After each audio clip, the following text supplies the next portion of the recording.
साथीहरु देख्न सक्नुहुन्छ मलेसियामा चाहिँ हामीले ड्युटी समयमा लगाएको हेर्नु होला जुन्यालो यी यस्तो खतरा छ मकै भन्दा ठुलठुलो छ हेर्नु होला यी यो बाला पनि निस्किँदै गरेको छ हेर्नु होला यी यस्तो खतरा हुन्छ यो साथीहरु मलेसियाको हाम्रो ड्युटी चाहिँ हेर्नुहोस् एकदम बिन्दास पाराको जुन्यालोहरु यस्तो छ यी मकै भन्दा ठुलठुलो यहाँ भटमासहरु पनि हेर्नु होला यसरी फलिरहेको अवस्था छ यो एरियामा चाहिँ अस्ति चाहिँ साग लगाएको थियौं है साग चाहिँ अब निकालिसकेका थियौं अब जुन्यालो चाहिँ यो ढिँडो खानलाई लगाएको साथीहरु है कोदोहरु चाहिँ पाइँदैन मलेसियामा हेर्नु होला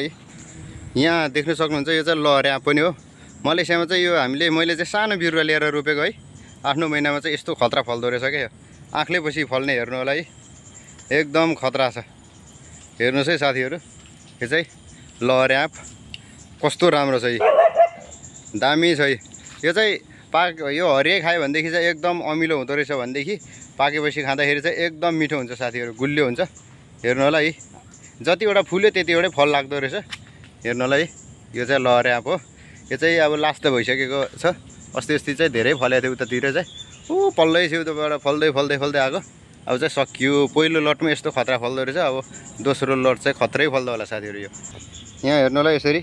जुन्यालोहरु पनि हामीले चाहिँ यसरी गमलामा चाहिँ रोपेको छ है साथीहरु हेर्नु होला यस्तो राम्रो छ कि खुर्सानीहरु यहाँ छ हेर्नु होला खुर्सानीको बिउहरु लगाएको छ है खुर्सानीको बिरुवा चाहिँ उम्रिरहेको छ है एकदम राम्रो छ यस्तो हाम्रो मलेसियामा सेक्युरिटीको ड्युटी हो है यस्तो हेर्नु होला यो चाहिँ जिरे खुर्सानी यहाँ चाहिँ यो नेपालमा चाहिँ हराइसकेको छ जिरे खुर्सानी जुन्यालोहरु यहाँ एकदम लहरे आँप चाहिँ यस्तो खतरा गरेर फलिरहेको अवस्था छ है साथीहरु हेर्नु होला लहरे आँप चाहिँ खतरै फल्दो रहेछ यहाँ चाहिँ नेपालमा चाहिँ देखाएको छैन खतरा फल्दो रहेछ साथीहरु यहाँ चाहिँ देख्न सक्नुहुन्छ खतरै छ है दामी छ है हवस्।